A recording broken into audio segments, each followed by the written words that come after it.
And now, coming to you from the Pensado Media Center, powered by Westlake Pro. Hear from veteran songwriters about that oh-so-critical craft. Gigs in audio you may or may not have thought about. The Pensado and Daba contest is on and poppin'. Part 2 of Gear Expo Nashville. You're at the place. It's Pensado's place.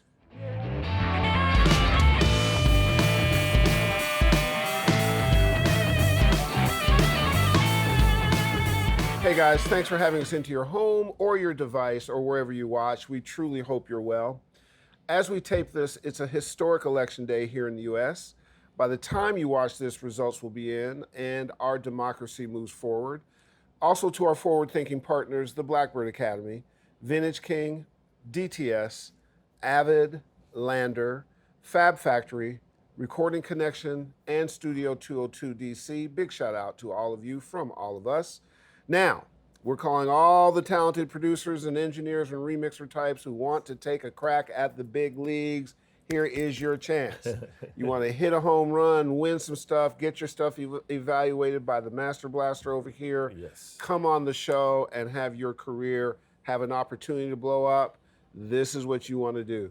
You want to enter the Pensado and Daba Converse Rubber Tracks Mix Contest right now.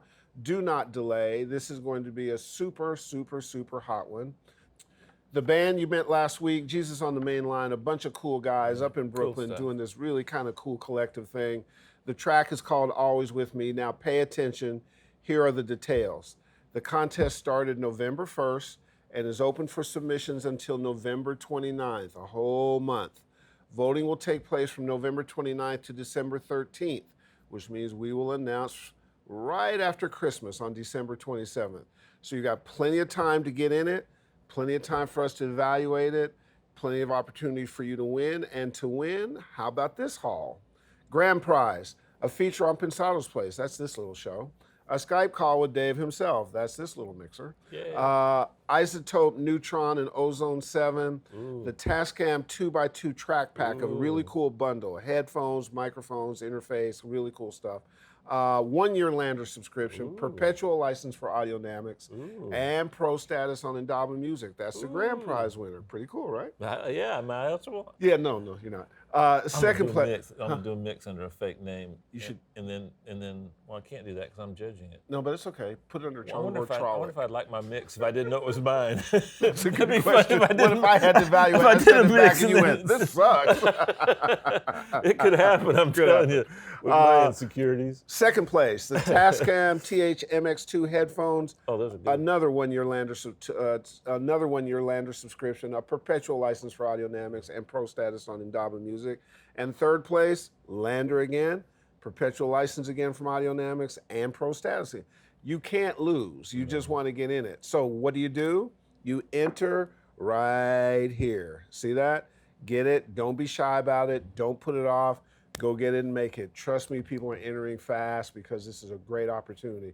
So DP, we've seen these contests over the years we've been doing the show, and I find that different things happen for the winners.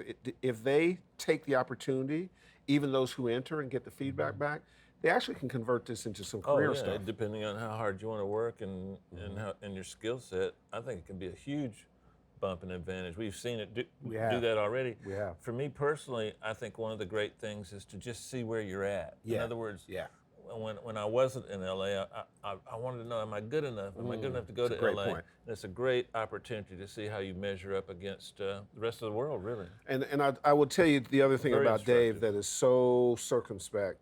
He has got a laid out Excel sheet of what he checks off and what it means and all these kinds of stuff. It's about 10 points. So your stuff is going to be evaluated really seriously by one of the best to ever do it, and that feedback will help you. And because it's hard to listen to a lot of music, so I'll do it one day, top to bottom, then the next day I'll do it bottom to top, and then I'll average those also. Just keep it fresh. Yeah, So you got it. So it's a great opportunity, guys. Please go get it. Sign up ASAP. Again, enter right here and let us help you to the big time. Jesus on the Main Line, super cool. The Indaba community, super cool. Converse Rubber Tracks folks, super cool. It just is an amazing opportunity. So we want you to win, correct? Yeah, please. Come on, guys. All right. So we'll be looking for those, and we'll let you know each week how many more people are in it. Yeah, Yes, sir.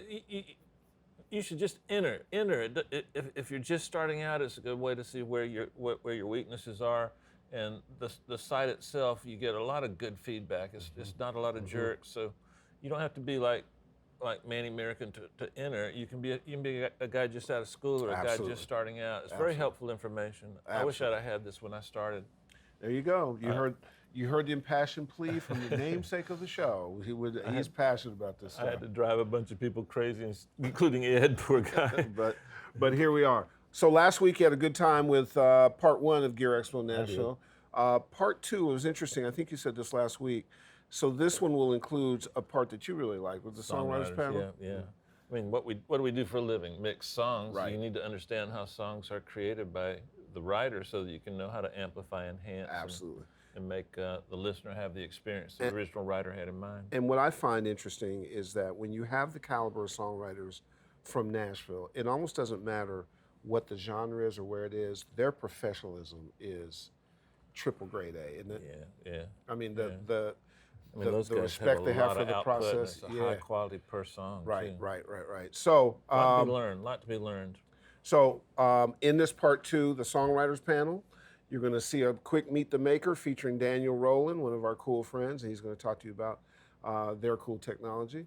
And Cool Gigs and Audio panel. One of my favorites is check out the gaming guy. But we tried to have some different ways that you can think about audio and that you can sort of address if it works for your career. Some of the things that you won't see in that panel are manufacturer reps and all kinds of other things we'd be happy to help you with. I'll give you a compliment because you've always been, from day one, you've always asserted from the very first show that you wanted to show our audience a broader scope of opportunities in the audio space, not just to be a mix engineer, not just to be a producer. And I think you nailed it this time. The guests were amazing. I thought they were really good. I thought it was interesting. Life's always better when you got options. Here's a quick. I didn't mean to cut you off, but one of my students this week said, it's a poor rat that only has one hole. And that means that if you run down the hole and something's trying to chase you, they get you. But if you got options, more than one hole, that's a great saying, isn't it? So there is wisdom for you. Thomas, thanks for that one, buddy. So Thomas, thank you for that. Here is part 2 of Gear Expo. Let's roll it.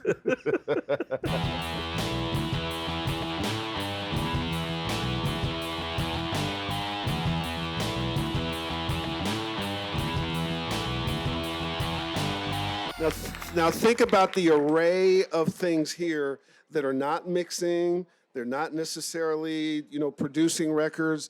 Everybody's gainfully employed and making a living. And then you can add every vendor, because those manufacturer reps, they all have cool gigs in audio. The ability to do demos, they have cool gigs in audio. Selling inside Vintage King, those are cool gigs in audio. So your opportunity is very wide. Do you get the point here? Audio's everywhere. There's no place in the world that's silent. The Blackbird guys are going, shit, I heard this yesterday. I don't want to hear this again. But if you think about it, if you really think about it, here are maybe some gigs that you never thought about where you can make a living, love your craft, work with stars, work with show business, really make yourself move forward. And that's what we want you to always think. Think outside the box. Mark, when you come in and testify about forensics and audio, what's the process? What do they ask you? Well, it depends what the gig is. I kind of have two different types of forensic gigs. One is criminal or law enforcement, so I'll work for FBI or state police or whatever. And typically that's a matter of reviewing recorded evidence, trying to determine whether it's genuine or it's been edited, and then cleaning it up and doing things like, I got a gig just bringing up all the screaming in a 911 phone call. That was fun. Wow. That kind of thing. So that's one area, and the other area that I do is copyright. So copyright infringement sampling cases. So you've heard about, all these cases where somebody's used an unauthorized sample. My first case that I did, I had to testify, get up with a laptop, prove that the Ohio Players was sampled into a Notorious B.I.G. song, and my client was awarded $4.2 million.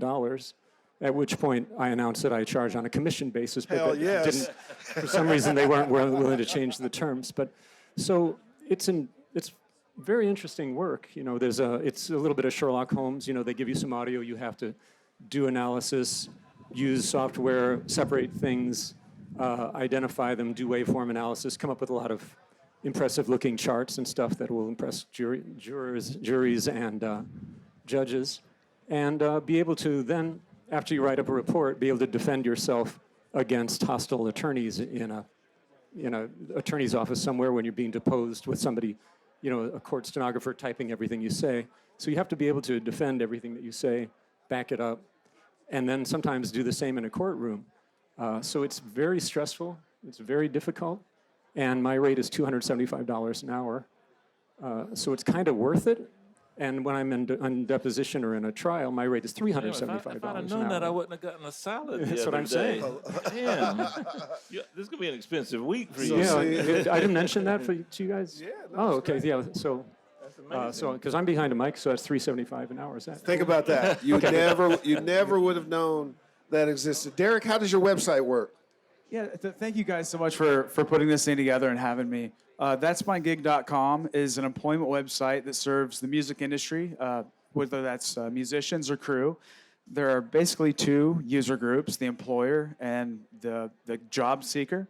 And we've built a website where musicians and crews sign up, and then we recruit. We do a lot of outreach effort to record label A&R, managers, anyone who's hiring musicians or crew, audio guys, front of house engineers, guitar techs, and we say, hey, if you guys have any needs that you need fulfilled, you ought to use our website. And the whole purpose is, in the music industry, we all know that people get employment from word of mouth recommendation. It's all about who you know. But we believe that people should be able to cast the net wider and have a richer diversity of people to hire, right? So it's sort of not fair that it's just about the proximity or who it is that you know. We believe that merit should be involved and certain personality criteria that can match someone to the appropriate camp. You know, Herb, as you know, you and Dave get along so well that the whole organization works better. Right? So that'smygig.com is seeking to build stronger teams for artist camps or anyone in the music industry or the audio industry looking to add to their team. So Tom, the gaming world, where do audio people fit in that? In every facet. I mean, think of it like a film score. Think of it like anything else. Just in my studio alone, what I do, I have my own project studio. I do everything from beginning to end as far as even with songwriting. Writing, performing, recording, mixing, mastering. In fact, we have to do a lot sometimes ourselves. So it's the complete production pipeline as far as game audio. There's nothing different about that. And it also involves a lot of live recording, too. I've recorded at the Skywalker Ranch with live orchestra. I've recorded in a small studio. I recorded at Avatar doing taiko drum sessions. You know, all kinds of different kind of situations that cover soup to nuts, A to Z. And there are careers. There are people in the game audio world in every facet of it, from engineers, mixing, mastering, voiceovers, musicians, performers, everything. So it's all there. Carl, you are a mainstay in your space.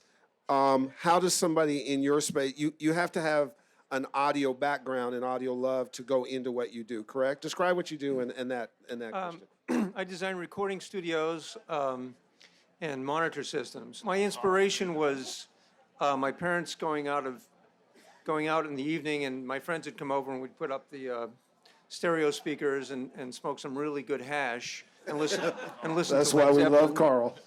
And Led Zeppelin and Nas and Simon and Garfunkel. Those are really well recorded albums. And so my passion was always the speakers. So I owned a commercial studio for 18 years called Recording Arts. And I was able to sell it to Sheryl Crow in 2003, thank God. And but I was just driven toward the monitoring. That's always been my passion. And that's, you know, if I had any advice to anybody, it's just, I mean, you've heard this a million times, but follow your passion. But for some reason, that's what really turns me on, is the speakers to create this monitoring system and have somebody sit there in the listening position and look at their face. That's the whole thing for me. I wouldn't be designing studios if I couldn't do that. So for me, it was just, I mean, I came to Nashville as a wannabe singer-songwriter, like a lot of us. And then I migrated to, you know, recording people. And I bought a bunch of recording equipment in my guest house. And then people started paying me money to record. And that's how I got into the studio business. And I just got farther and farther away from the music, unfortunately. I did some production and I was nominated for a Grammy at one point. But I just got more into the technical end of it. Now I'm geared out. After you own a studio for 18 years, gear, you know, I leave gear up to other people who are much better at it than I am now. But the monitoring is still my passion. You know, that's, you know, people, you know, I don't really sell gear except for monitoring stuff. I've got, I have some branding stuff that I've done with Argosy console. Yeah, I mean, let me take over here. I use the desk that Argosy manufactures and that he designed and really improved, and I love it. I love it. He also makes a chair that's amazing. Anything Carl touches is first class. It's about time. Carl, I'm going to save that for later. I got a question for you. So Denise, I'm not gonna be able to sleep tonight. let's talk radio to me. In the radio process, and remember, radio now is a very broad thing. You can be on terrestrial radio and work for big corporations like Clear Channel and other kinds of things. You can do internet radio literally from your computer with a microphone at home. There's a lot of different options. Tell us about radio and audio and why that's important. And also, thank you for having me on a couple of times. It's been very cool. I really enjoyed having you on, Herb. Guys, I had Herb on twice. Yesterday, he called into my show and talked about this fabulous event, which I am so grateful to you all for inviting me to be a part of. And he also was my guest, 2-3 weeks ago, regarding an event in Los Angeles. So again, thank you all so much. I'm not very savvy in the technical part of the radio, but I have had many opportunities being on the radio for the past almost 20 years of experience in radio. So it's a very, very learning experience, and I'm proud to be a part of it. There at Radio Free Nashville, 107.1 and 103.7 Nashville, Pasquale. We usually use the AEQ Bravo broadcast console, and I'm actually learning more about it. Actually, my fiance Cedric is the engineering guy, and he is here. Cedric, He where you is at? here, I think so- Cedric won something.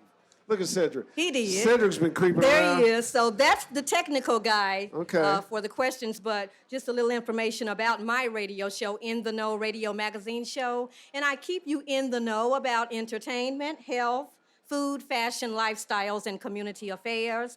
It was once differences, but Cedric and I decided, because I'm a very, very a person that's deep in social media, so my brand is keeping you in the know. But originally the show was Differences Radio Magazine Show. So we decided to change it to In the Know. And I interview lots of celebrity guests such as Herb and authors, wellness experts. So again, that's In the Know Radio Magazine Show on Radio Free Nashville, 107.1 and 103.7. Sports and audio. It seems to me that there's just a plethora of people for like a football game or a baseball game or something. Don't it take a lot of audio people to pull that off? Yeah, there's a ton of people. It depends on the specific event as to how many people will be involved and to what capacity you need that. But recently, we as a company bid on the steeplechase down in Brentwood, which is like a horse race. So there's a different microphone setup for every type of sporting event. So they're going to be specialized engineers to actually run the parabolic microphones. Then there's going to be a broadcast engineer, there's going to be an RF engineer, and there's going to be a host of support guys that go into that picture. So you're looking at bare minimum 3 to upwards of 30 to more, depending on the size of the event. And, you know, the pay scale is ranging on experience and importance, because with a sporting and broadcast event, there is one shot. It's a zero latency proposition. By the time you've made the decision, it's already in the sky and on its way to whoever's watching it. And it's not just like a corporate event where you have maybe, 100 to 20,000 or 100,000 people in the audience, but you have potentially up to, 80, 100 million at a given time. So the pressure is very, very high. And inevitably, there's a high degree of redundancy that's built into every particular stage of the process. I can speak to how that was addressed in like the presidential debates, if you want, but well, for example, the company that I work for here in Nashville did the presidential debates, all of them this cycle, and for the last 6 election cycles. So this year, we provided dual Digico SD10s. One mix was primarily for the broadcast, which went out to give or take 100 million this last Wednesday, about 82 for the vice presidential, which was a record. And I can't remember what the first one was, but it was a similarly large number. So there's one mixer for the broadcast, and initially that mix was shared to the room feed. The decision was made halfway or 1/3 of the way through the process to split that responsibility to 2 mixers. So for the second and third debate, vice presidential and final presidential, those responsibilities were split between 2 individuals. So one person focused on broadcast and one focused on room, which is in general how it's done for an event like that in a corporate environment. Super similar in terms of how that's approached to sporting, but sporting adds a lot of variables that don't exist in an enclosed environment like the wind that you're probably hearing.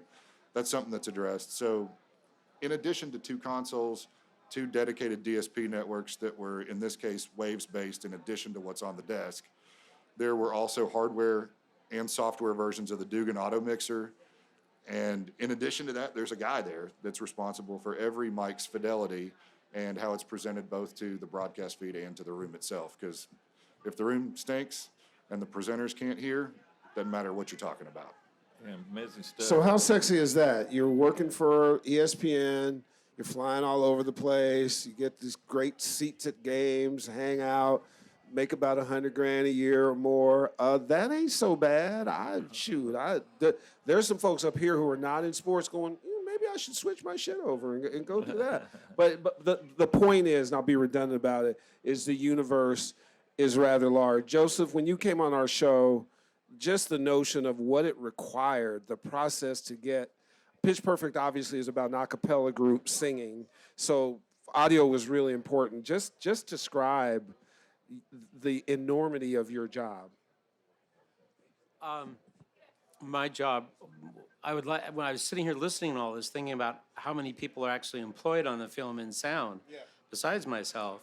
And if you think about taking a feature film and taking the audio away, it's not going to work. I mean, how long have we been doing sound for picture? So involved in that process starts in the very beginning of any type of musical film that has performances on camera that are synchronous to picture. In the beginning, you have to pre-record all that material somehow. You have to figure out, just as the script is written, you have to figure out what music is going to occur in the film relative to the plot. And same thing on the other end, you have to write the score to then intermingle underneath everything with that on-camera music. So you have all the engineers and editors and musicians that have to do the pre-record, and then you go into production, and in production there's always a production sound mixer, and it doesn't seem like much of a job because the guy's sitting there with a little console with 8 faders, but in reality what's happened to that job now is it's very typical for production sound mixers to carry everything to multi-track and to have to print 16 to 24 wide with all the wireless and everything that's being handled, especially in reality TV. It even gets crazier. The networking involved in reality TV for production sound mixers is phenomenal. But anyway, you have those folks and that crew on a feature. If it's pretty straight ahead, is 3 or 4 people. And you see the guy with the boom all the time. That's actually a pretty sophisticated job because you're mixing with that boom the whole time. Wow. You're catering to what's on and off axis. And a great boom man is why the mixer has 1 fader. The boom guy is working in tandem. If the boom moves a little bit, the fader goes up. Those 2 guys are so synchronous. It's really beautiful to watch. And it's been going on forever. And then as soon as we leave that, you've got sound editorial. And I think that that's kind of a great job for a lot of you because it involves, for younger generation, it involves so much computer work, and Pro Tools kind of beyond your imagination.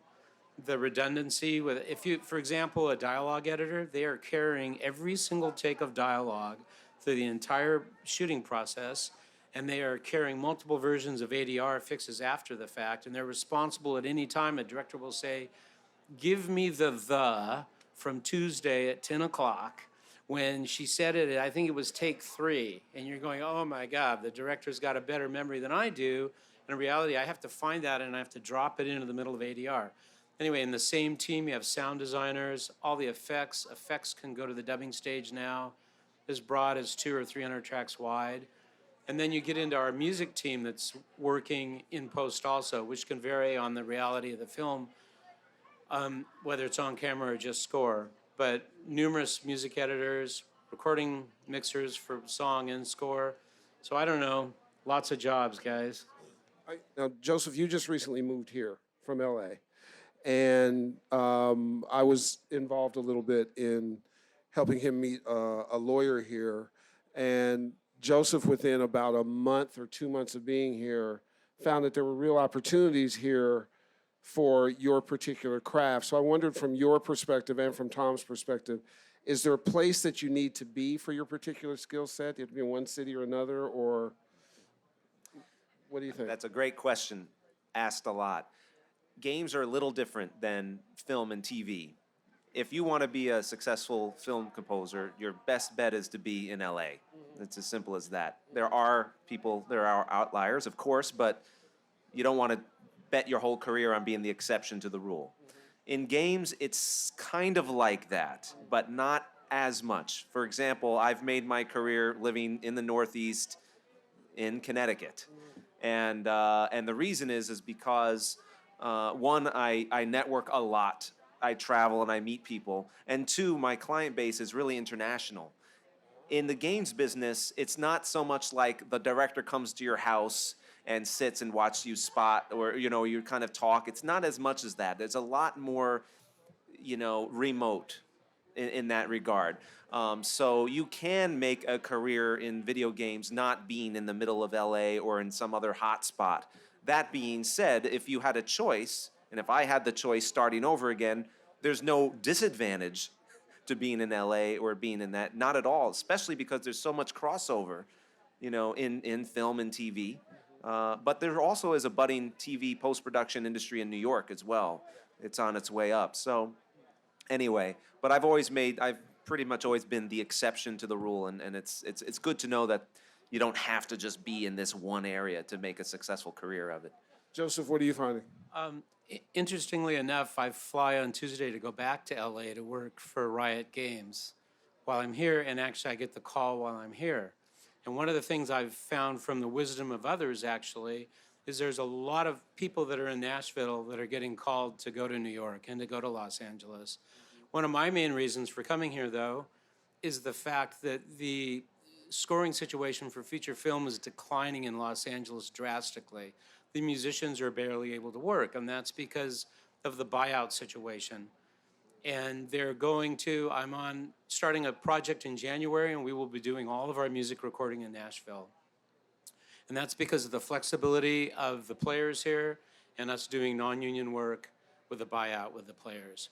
We had our choice. They were going to send me to Dublin, London, Budapest. They were considering everywhere, as well as Vancouver, where they're from, and Los Angeles was the first one to get knocked off the map. So there's a lot of things happening in this town relative actually to games being scored here, feature films being scored here, and television being scored here. Wow. It's kind of a growth industry here. And actually the facilities are going to have to try to catch up with that. The other thing about it, though, that I would just say from a personal standpoint is the creative community that's here is just on fire.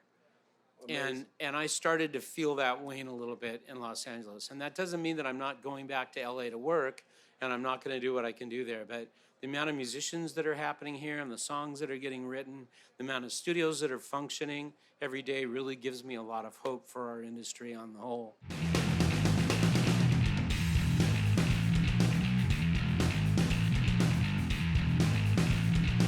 So, question for you all, if you all can answer it. When did you know that songwriting was your course? Was it early in your journey? Did it come up accidentally? What happened with you, Phil? Probably with me, I was in a little band, local band, wrote a song, made a 45 record, and had my cousin invest in it. And we had 4 radio stations play it, and we could have probably at that point just to hear ourselves on the radio. Just stop right there. Yeah, Yeah. that would have been enough. Yeah. Yeah. Yeah. But born in a family from music, so my dad played. So just to hear us on the radio, he thought we made it. Right. We had 4 stations playing us. Wow, amazing, amazing. How about you? And that's Phil O'Donnell, by the way, who goes by Phil Billy. Introduce yourself and share. Mark Beeson, and I knew I needed to be a songwriter when the best record I ever made went double plywood. There you go. And that's pretty much the truth, you know. But I grew up in the '60s and '70s, and everybody that I listened to, you know, like the Beach Boys and the Beatles and the Eagles and Jackson Brown and all of those Amazing people, songwriter. James Taylor, all of those artists, they did everything. Yeah. They wrote, they played, and they sang. And I just grew up thinking that That's how you you do had it. you had to do all of it. Yeah. You know, I didn't know that there were people that just did one thing specifically. Mm-hmm. And when I got to Nashville, though, in 1990, I realized, okay, I'm not nearly as good a guitar player as I thought I was, or Let me go meet or some people. probably not that great a singer either. You know, and so that just kind of left songwriting, and this is like the capital of songwriting, really, in the Yes, it world. is. Yes, And, it is. and if you can't learn here, you just can't learn. Liz Hangber, introduce yourself. Well, I just introduced you. Oh, well, thank you. It's Is my that- pleasure. Is that where I'm speaking to? That's right. So same question. Yeah, same question. Well, when I was 4 years old, the Beatles were on Ed Sullivan, and I hugged the TV set. I was so crazy about them, and I always thought that I was in love with Paul or John, and I think what I was in love with were the you know, the riffs, the things that they were, the do do do do. Yeah. And I didn't realize, but I think at that moment I became a songwriter. But I did it as a hobby in New York City. I was writing mostly Bette Midler tunes, but I got a hold of an Earl Thomas Connolly album, and on the back it said Fred Connolly. And I said, I'm going to mail Fred Connolly a cassette. There you go. And I did, and he mailed me back a contract for a single song. Is that right? And, Wow. you know, at that time I thought, I've got a record deal. I didn't know that this, you know. So I moved to Nashville because of that contract. And when I got here, Fred said, "Oh, that song," because I forgot about that one. And I was like, "Well, I'm here." Let's go. So 5 years later, I finally got a publishing deal with you've been Reba here ever McEntire. since. Yeah. Amazing. I had lunch with John Mason yesterday, Reba's lawyer, by the way. Oh yeah. I That's my love buddy. John. Yeah. Absolutely. So, come on, dude. Tell us about it, Jason. Well, I had a long, weird path that got me into songwriting. I actually started out as a music publisher and plugger, and long story short, I was doing that as well as working at night because music publishing, being a plugger, wasn't really paying very much, and my bartending job that I had at night for a long, long time. It's actually at the Hard Rock Cafe downtown. They shut down for 3 months to remodel, and I got to do this really amazing experience where instead of firing all of us and going and hiring all new staff, they sent us out to do community service. And my community service project for 3 months was working with musicians on call. And so I got to go play at hospital bedsides for 3 months solid, and started working in some original songs that I had been writing just so I could understand how to talk to my writers and what to tell them to do to improve and make suggestions for them. And I fell in love with it. I just kind of had a 180 and was like, why am I wasting my time doing anything else besides writing songs? Like, this is where the impact is. And so I picked up then. As soon as that experience was done, I took about 6 months and didn't do anything with the music industry, didn't talk to anybody, didn't call anybody. I just watched writers, and I looked for those people that I would bet the house on before they had anything. People with no deal, no record deal, just moved to town. They were a cut above everybody else, like people that I would want to sign as a publisher. And I started circling up with those guys and trying to write with them. And Hey, Jason. He ended up leading us to good Man, places. you just answered about 20 of my questions. give me a chance, buddy. My bad. I'm gonna okay, go over Jason. to here to Phil and Mark. Hey guys, is it more? Do you find yourself writing better from experience or from making it up and fiction-wise? When you sit down to create, is it life experiences that flow out of you, or can you write a song about cheating and look your wife straight in the face and tell her I made that up? And you may not want to answer that specifically. So. My part is some of my favorite things, which may not have been hits, but with people in the industry, they would compliment more on those. Those were real, and I always said you really can't trump the truth. You can't beat that. So if you're really feeling that, whether it be a love song or a breakup song at that time, it seemed the realness is, and even there's a lot of people that fool you. For example, Reba McEntire, she's had those songs where she could tear your heart out, and she probably is the happiest person in love. And I've heard that miserable people write love songs. People that are happy write the saddest songs, you know. But Mark, and you?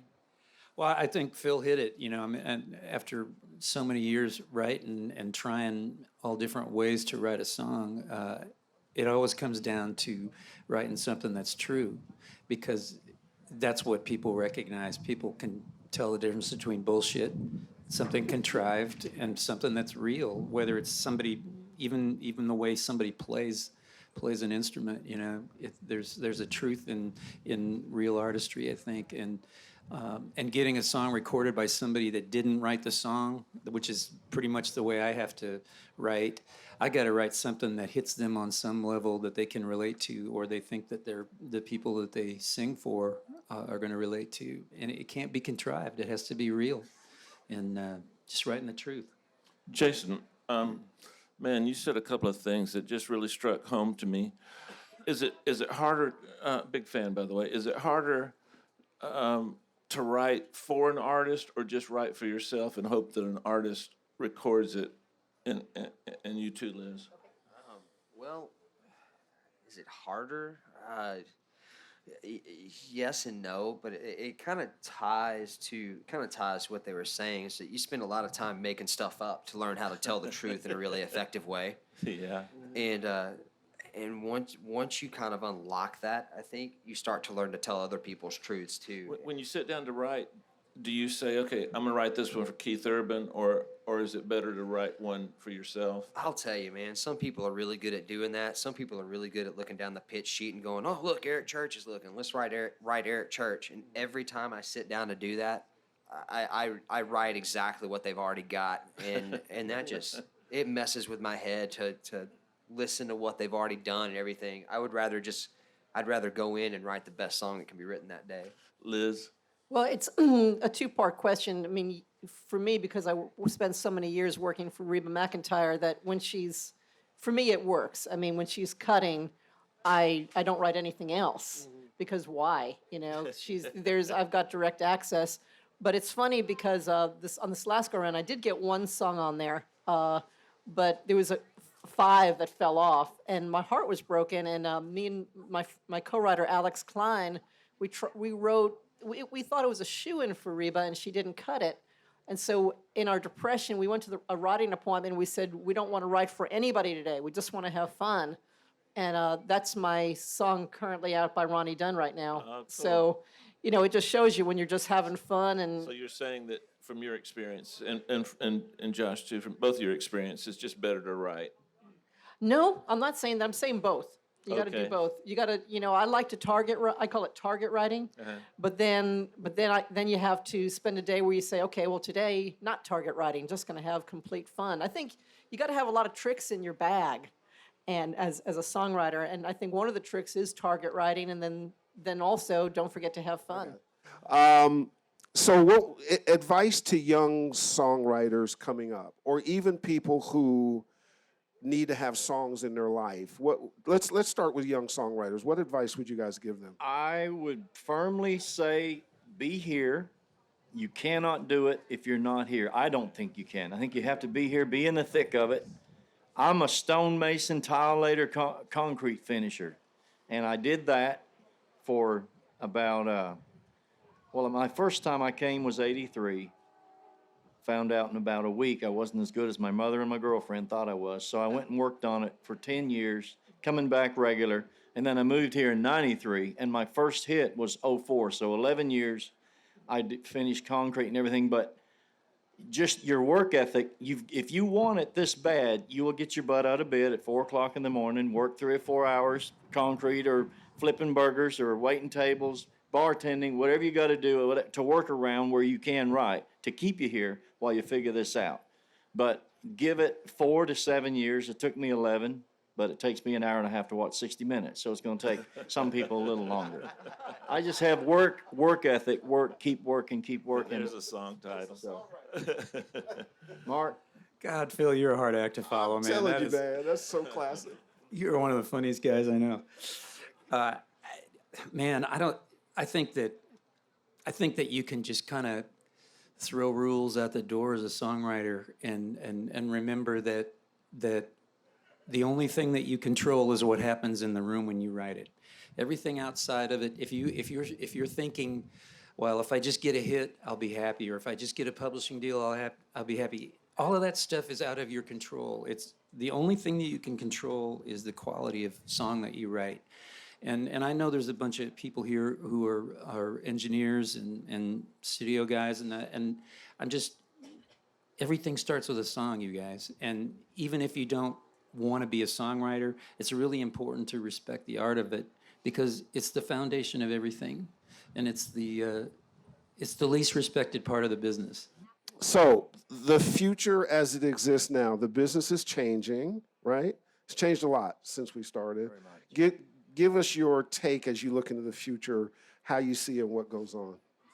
Boy, it's hard to not sound like, one of the old guys sitting around the pot stove going, I remember the days, I don't want to sound, I really don't want to sound like that because I know when I first moved here 26 years ago and I was a young writer, I was trying to learn everything I could from older writers. And now I'm an older writer trying to learn everything I can from younger writers. And the fact is just like they were saying earlier, songwriting is really ageless. And when you get in a room with somebody, regardless of their age, if you get on something that you're really into, nobody gives a shit about how old anybody is. You're just trying to get to the bottom of a song. And I think for me, a lot of the younger writers I write with, younger writer artists, aren't really paying attention to what's happening as far as streaming goes. And for me, I've seen a world of songwriting where there actually used to be mechanical royalties, where people actually went out and bought music.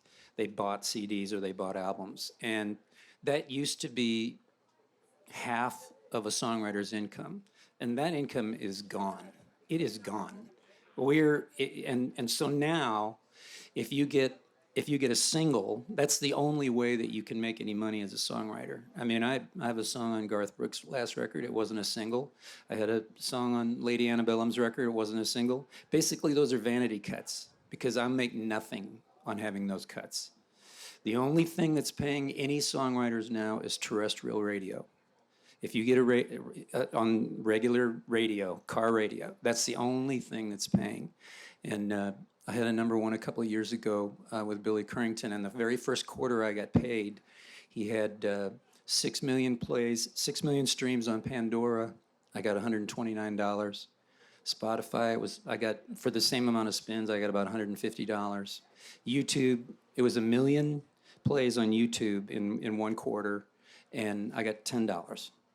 And that is the reality. That is the new reality, and that is what that's what the tech companies are going to get away with because of ancient copyright laws that will eventually catch up to all of you guys. If you're involved in songwriting at all, you will, because eventually terrestrial radio is going to be gone too.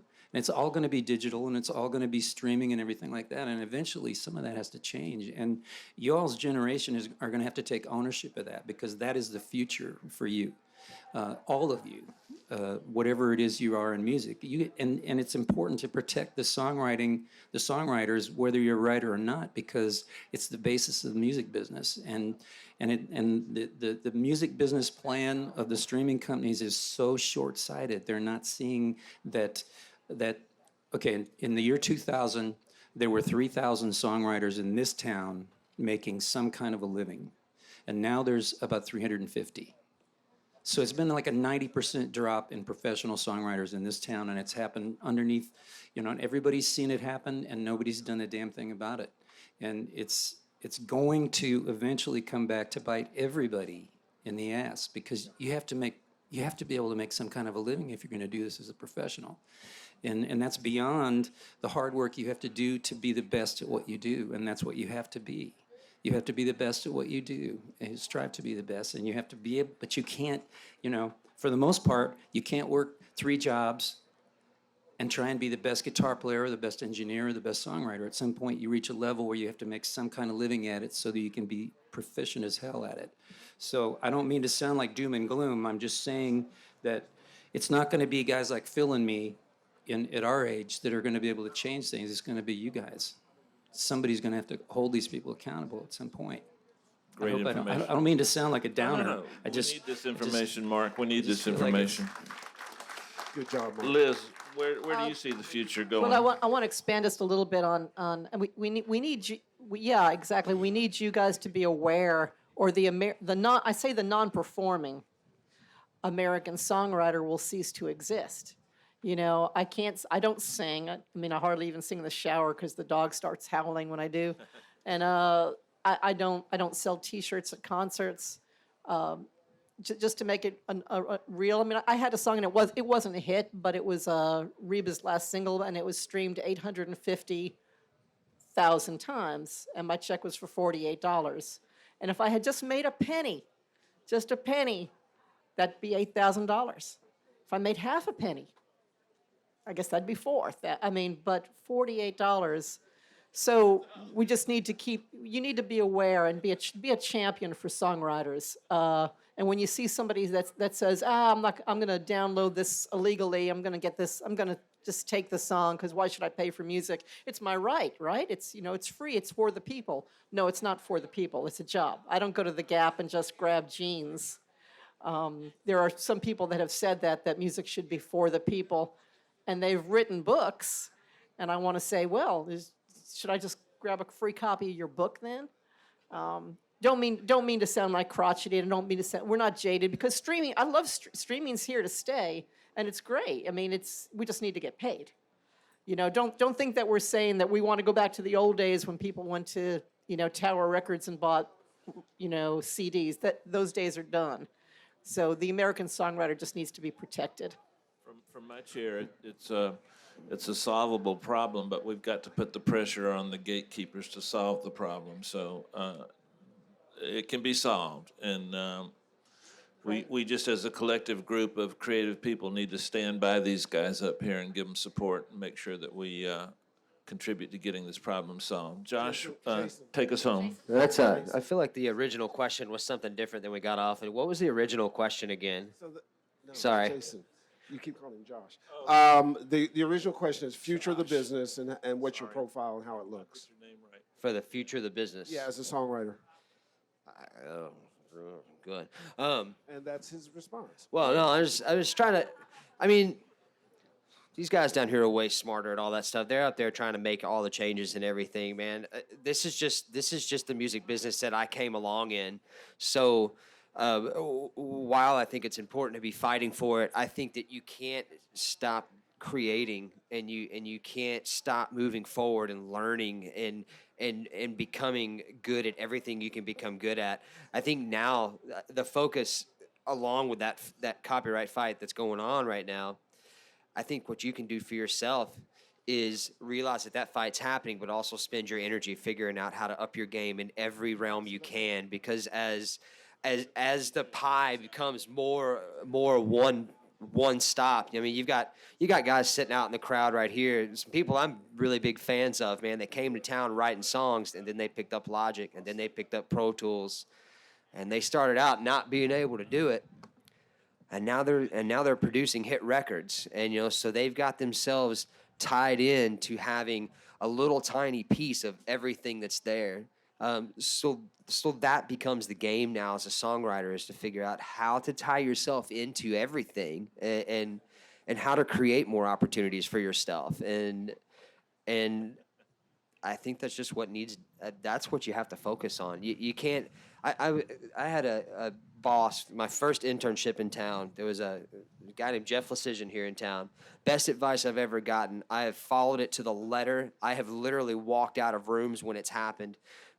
He told me, anytime you get in the room with somebody complaining or whining or throwing a fit about how you're never going to be successful or how everybody's against you and blah, blah, blah, blah, blah, blah, blah, rant, rant, rant, rant, rant. Kindly excuse yourself from the room, walk away, and go find people who don't think that way. And I have done that my entire career, and it has got me to where I'm at. And so every time I run into a challenge or a hole in my learning, right now it's tracks, so I'm like, man, I got to pick that up. If I don't pick that up, I'm going to get left behind. So last night I just went out and bought everything I need. So I finally got paid for number one and blew all my money. So I guess, well, not all of it, but.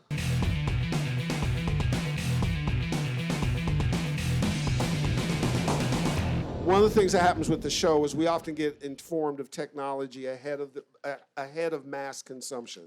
And a lot of times we get a lot of heat for that because we suggest things that break the boundaries or don't seem normal or change, right?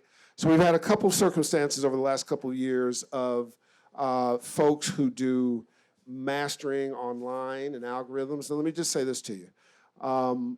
As we researched a couple companies, we finally landed on the company that we think is the best at it. Their team is incredible. They care passionately. They're based out of Montreal, Canada.